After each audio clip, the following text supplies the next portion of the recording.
Muy buenas noches, mi nombre es Carolina Ramírez Delgado y soy estudiante del doctorado en Ciencias de la Educación de la Universidad Cuauhtémoc. En esta oportunidad, en el módulo de investigación educativa, vamos a tratar la investigación en el contexto de la práctica educativa.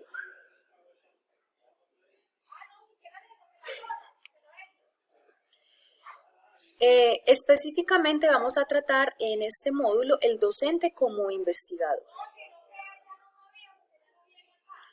A continuación, entonces, vamos a dar una mirada reflexiva sobre la labor docente en la investigación educativa. A través de este video voy a tratar 5 aspectos relacionados o voy a abordar este tema a través de 5 aspectos relacionados con los antecedentes históricos de la ciencia y su relevancia en la investigación. En el segundo aspecto trataré de responder a los valores y los intereses en la investigación, explicando aquellos que considero de mayor relevancia en la ética de la investigación. En el tercer aspecto, hablaré acerca de los paradigmas de la investigación con una mirada desde la epistemología. Y en el cuarto aspecto abordaré la relevancia de la ciencia en la práctica educativa desde una perspectiva investigativa. Y finalmente, abordaré el concepto del profesor como investigador.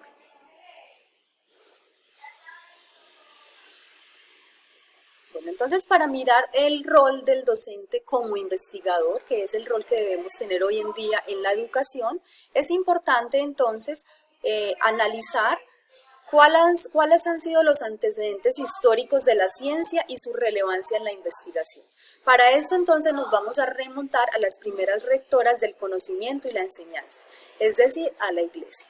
Entonces aquí aparece la Iglesia primitiva como un ente que manejaba la información y el conocimiento, que en esa época era conocida pues como la educación. Entonces la Iglesia era quien tenía acceso a todo esto, estaba en los monasterios esta información, y los que tenían acceso pues eran los miembros del clero y los de la vida religiosa.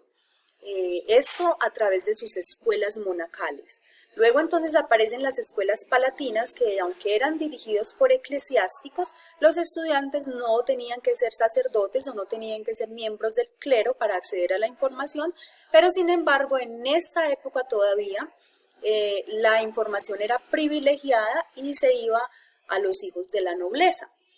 Luego entonces aparece el Renacimiento, y aunque estoy yendo rápido, ¿cierto? Podemos ver que en la evolución ahí en los siglos, pues tardó muchísimo tiempo en que la educación pudiese llegar a todos. Solo hasta el Renacimiento entonces se planteó por qué la educación está solamente para el clero y para los hijos de la nobleza, porque la educación tiene que ser para todos. Empezó pues ya a ser el hombre el centro de todo. Carlomagno entonces en esta época fundó la escuela abierta y dijo: la educación no puede ser solamente para unos cuantos, sino que tiene que ser para todos. Y además la invención de la imprenta ayudó pues a que la información se expandiera de forma más fácil. Luego entonces aparece la revolución pedagógica en la Revolución Francesa. Ya aparecen entonces hablando sobre las facultades que tenía la Iglesia sobre este manejo de la información, y se reorganizó el sistema educativo. Aunque aquí en el Renacimiento se decía que la educación era para todos, todavía seguía siendo un sistema muy medieval. Entonces aquí ya en la Revolución Pedagógica se reorganizó este sistema educativo y se empezó a mirar, bueno, el ser humano tiene diferentes etapas, diferentes formas de conocimiento. Entonces aparece lo que es el bachillerato, las normales, y se empezó esta clasificación. Luego aparecen las facultades de artes, que fueron integradas por la teología, el derecho y la medicina. Y aunque aquí aparece en el siglo XVII las universidades estaban desde muchísimo antes, pero solo fue hasta esta época, por Guizot, en 1833, que apareció el concepto de universidad gratuita y pública, y que se empezó a mirar la educación desde otros ámbitos, desde nuevos campos como la ciencia y la tecnología.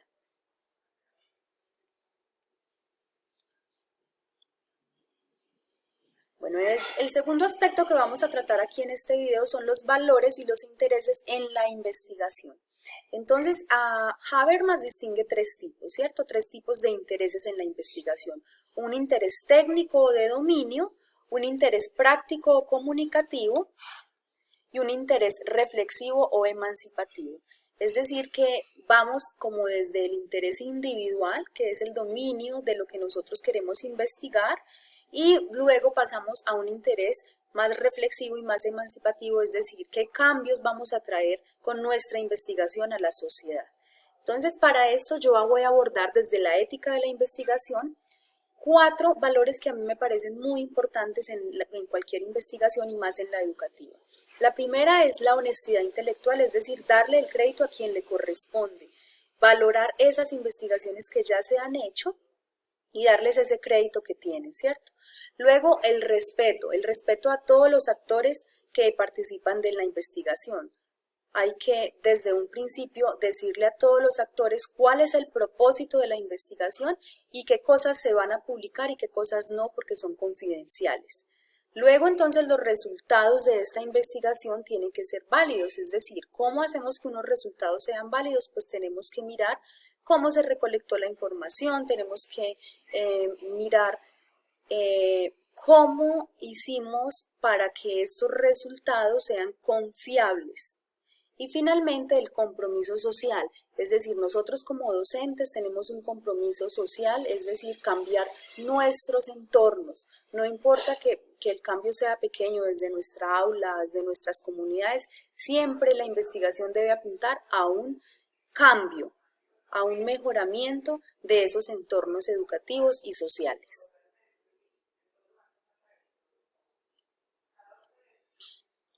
Para la investigación, entonces, para llevar a cabo nuestra investigación como docentes comprometidos con la investigación educativa, entonces debemos abordar los paradigmas. Los paradigmas son esos constructos teóricos en los que se enfoca nuestra investigación, ¿cierto? Entonces parten desde una filosofía, desde unos constructos que van a guiar nuestra investigación. Entonces, aquí en los paradigmas tenemos pues el positivista, que era aquel paradigma que decía que todas esas verdades debían ser absolutas y se basaban en un método científico. Luego llegó el postpositivista, en donde se cuestionaban las verdades absolutas y decía, bueno, puede ser que esto que encontramos sea verdadero, pero puede ser que no.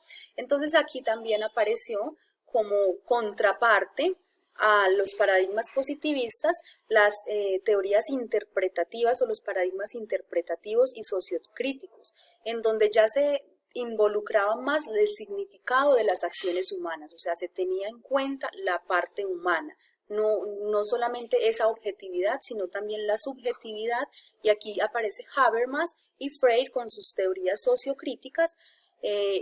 Freire nos habla de la teoría del oprimido y Habermas de unas teorías sociales donde siempre vamos a intentar cambiar nuestro entorno. Ese sería el propósito de este tipo de paradigmas, la interpretativa y la sociocrítica. Siempre mirar a un cambio a nuestros entornos teniendo en cuenta esas acciones humanas. Luego entonces, para seguir aquí analizando en nuestro video, vamos a mirar la relevancia de la ciencia en la práctica educativa. Para mí algunos aspectos relevantes que tiene la ciencia en la práctica educativa es la desmitificación de la investigación.